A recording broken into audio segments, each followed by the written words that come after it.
যাই হোক, এগুলো শেষ। এখন সময় ক্রস বিমগুলো লাগানোর। এই ধরনের গিটগুলোই আমরা 17টা বিমে ব্যবহার করব, আর আমাদের এটা দুই পাশেই করতে হবে। এটা তো ভেঙে ফেললে। সমুদ্রে পাড়ি দিতে এই দড়িটার উপর আমরা ভরসা করছিলাম। ভাবুন তাহলে। আমরা এখন একটা জটিল সময়তে আছি।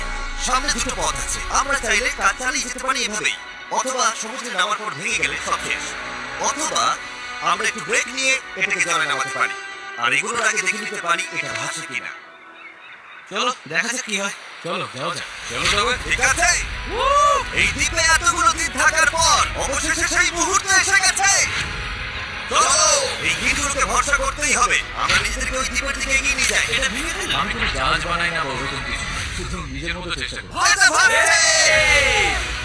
এটা ভেসেছে। নৌকাটা সত্যি ভাসছে।